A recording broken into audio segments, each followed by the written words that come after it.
our last reader for the night.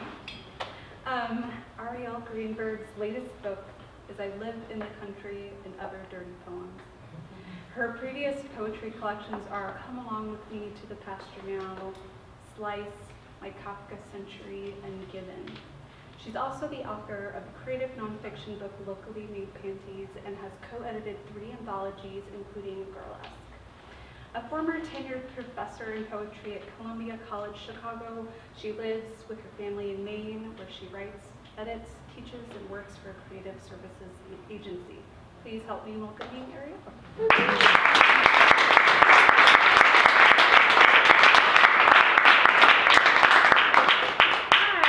Thank you all for being here.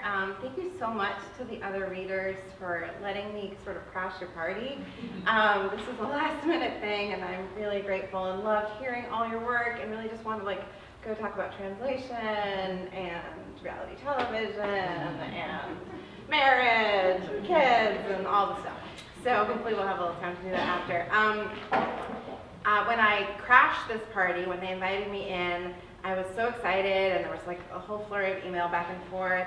And then Malvern Books wrote, and they were like, "And you need to just sign this, standard paperwork about reading here." And I was like, "Okay, great, of course." And so I went on, and they're like, "Can your picture be taken?" "Yes, of course, blah blah blah." And I went through, and then there's this part where it's like, also just so you know, of course, we don't really want you to read work that is violent or inappropriate or in other ways or sexually explicit. And I was like, oh shit, because the whole book is about that. So this whole book is a book of feminist poems, of what I call pornographic pastorals, or poems of feminist sexual pleasure. And I'm sorry, Leah, that you're sitting next to your mom for just reading. It'll be okay. I mean, yes.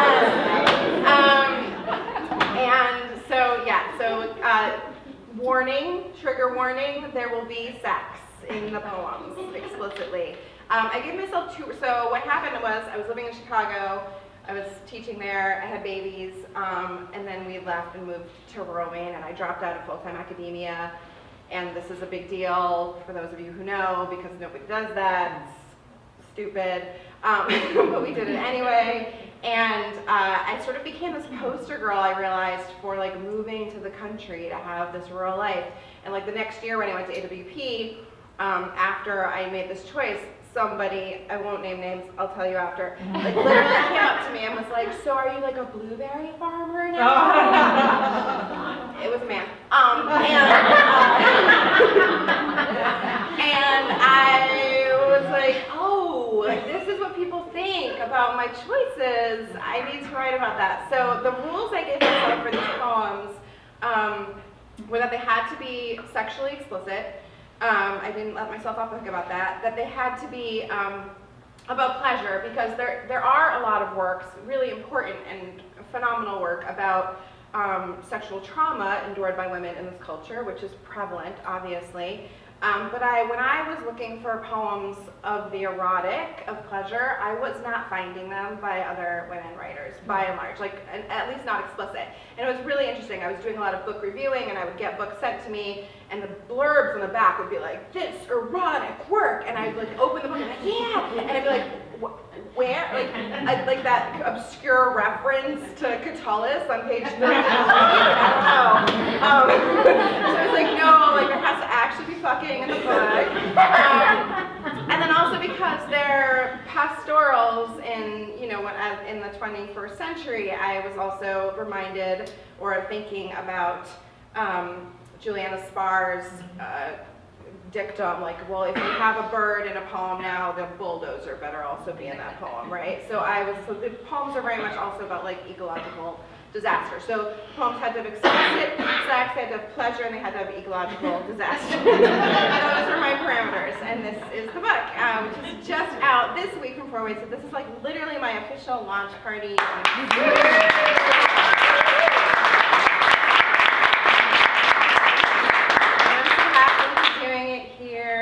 Austin, which I was reminded when they read that bio that Locally Made Panties, the book of little micro essays, was written. There's a little Austin in that book, because I was in Austin for AWP when my daughter was 6 months old or so, not 8 months old, and I loved it so much, and I'm so happy to be back here.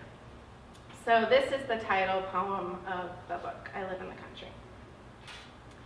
I live in the country, in the woods. Take a dirt road to find my little firebox, my tinder.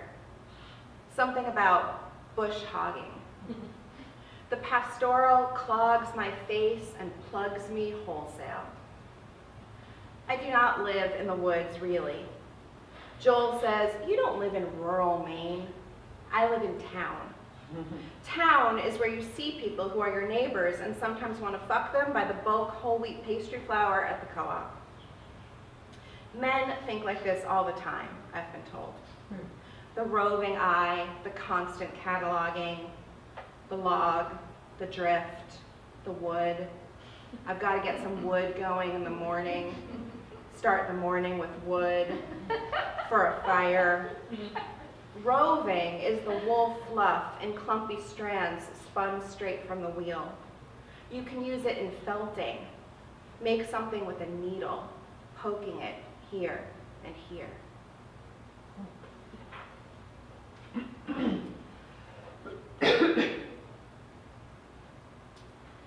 And this is called chassis.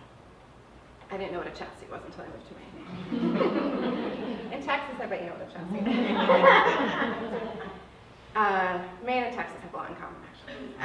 Chassis. The moon is full tonight, nearly. My gut knows it. No, you misheard me. I said my cunt knows it. No, I said my wolfy hair curls from it. All the wolves, they're so wolves. But I only saw her from the kitchen window tonight, and I didn't even roam into any forest at all, which is, after all, what I came here to the country to do. What good is a community in the slosh between winter and spring when I live inside my head house with the fire going? What good is an open marriage when I'm so goddamn choosy and don't go outdoors when the moon pulls my name? Everyone here has a truck, has a pickup. And what I love about men is how they are men, the whole goddamn machine of them. The chassis, the engine, the drive shaft, the flatbed, how they constantly jack off into their own big hands, how they are hardwired, as I have come to believe, to ignore context and just see the damn trees. I do understand them, actually. They make total sense to me, the way you know where to put me, even if you're not built like I am. Trust your totem animal. Trust the moon. I have come, which is an act of believing. I have believed this way probably 12,000 times in my life so far. And you are hard now, and it makes me wired to know so, how you act like your chromosomes when the silver disc is lodged in my throat. No, I said my throat. No, I said, just tell me where you want to put me and what you want to do.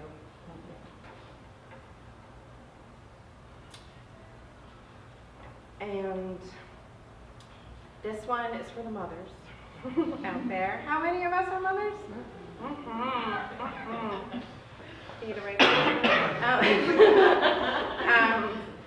So when I started working on this collection, my son, my youngest, was 3, I think, just about 2 or 3, and I was taking him to a parent-child class at a Waldorf school in the woods, and the dichotomy of that with what I was thinking about and writing about was not lost on me. So this is called A Mothering Hole. In this new country life, I am mostly in a mothering hole. I mean a mothering role. It's a wholesome hole. And how do you think all those babies got in there? 1 was by plan, and 2 were by my seesaw libido, postpartumly whacked back up in my face until I wore the man down. Sometimes even a person with babies forgets how those babies were made. Even I sometimes forget this, forget that a loving mother can be someone who wants to be fucked by an almost stranger, the one having very little to do with the other.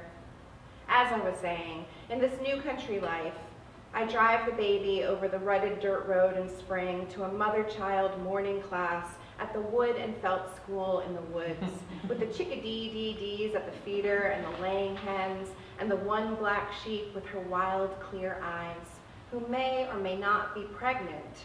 You'd think the owners would be able to tell, but who am I to say what a farmer ought to know about her flock? It's all very wholesome.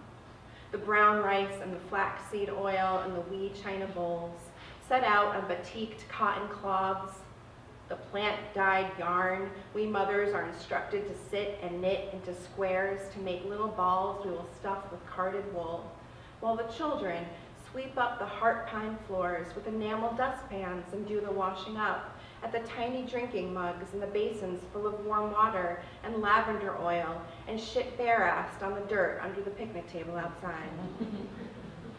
In her long flowered dress and wooden slippers, the teacher skips about the perimeter of the round braided rug, and I am standing in the way, thinking about sex with an almost stranger. Won't you skip with us? She asks me at circle time. And at circle time, she sits on the floor across from me, and under her long dress, I can see the holes in the crotch of her space-dyed cotton tights. I have a little pussy, she teaches us to sing. Her coat is silver gray. When I lived in the city and thought about moving to the country, I too imagined I might wear a long flowered dress and work boots while keeping house. But the little lingerie shop downtown just called, and my black satin garter belt finally came in, and I plan to wear it with white lace stockings with seams up the back for sex with an almost stranger, for which I may or may not still wear them while I do the washing up. And I'll just read two. Named for a lioness, I want to lie down with the lambs. So I cover my mattress with a king-size sheepskin, top my sheets with a blanket of undyed wool, coat my freshly shaven legs with lanolin cream, and hand you the birch paddle lined on one side with shearling. In this way, I am made peaceful. The truth is, since starting to have all this new sex, I don't read the Sunday Times much anymore. I click off NPR with its many disasters, replace the New Yorker on the nightstand with the ethical slut, and turn my mind inward like a rose-colored asshole. I want to live in a warm, unlit place, a little shelter made of flesh, like a fucking dropout, a back to the cunter. Am I not, as the Buddhists say, generating compassion in the world by starting with myself, between my thighs? Or does filling my mouth with cock and vag to quiet and empty my mind make me an escapist, a runaway? I know that sex is tied to current events, and I do care about the whole planet, but sometimes I only want to stroke 1 or 2 or 5 members of it separately, sometimes together, in a very concentrated political act of pleasure. But this is me thinking again. So here is the soft side with the lamb's fur. Now please put me over your knee.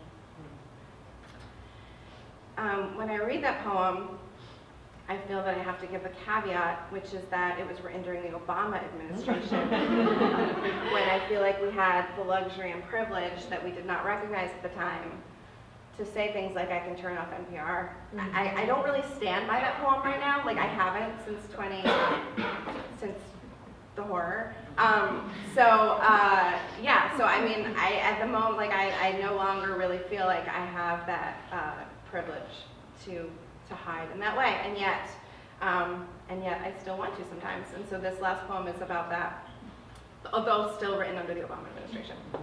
It's called Hiding. And I'm gonna put the last one. What's the title again, Arielle? It's called Hiding. Hiding. Yeah. Hiding. I admit it. I'm hiding from my life in the graveyard of sex, dirty, deep pleasure dugouts, crypts and cozy nooks. Lust of the kind of one-track focus most associated with zombies, the kind that pushes on the breastplate, goes below and in. I hide and hide. I hide inside my body, keeping both hands by my solar plexus. I hide in her body, inside the enamel of her teeth and the vortex at the small of her back. I hide in his body, the meaty inches that span his side from back to chest. I hide in a group of bodies, up on a picnic table, down on some sticky plastic inflatable sex furniture, on the newly sheeted mattress at the back of the club. I hide inside the delirium of my physical, inside the launch pad of attraction, the event of sex, the vacuum seal of my orgasm. It's waterfall. It's waterfall. I smile so wide when I get there. Beyond this natural history diorama, there is still my life, with the anxiety and the meal plans and the roof shingles scattered in the yard. There's still my little town, with the DUI crashes and the meth lab up the street. There's still my rural county, with the same named families and the falling down farmhouses with the broken trucks in the yards and the kids smoking by the library after they've been kicked out, and that one house on the corner with the Confederate flag raised behind a tall wooden fence. There is still my state, my nation state, my continent, my hemisphere, my planet.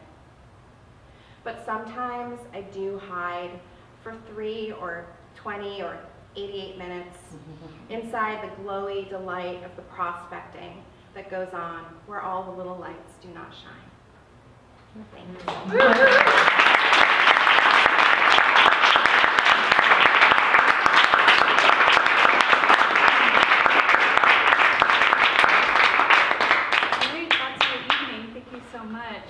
Remember, please buy some books. We have the author's books on that back table. Eat some snacks else. I will have to eat them. And have a great night. Thank you so much, everybody.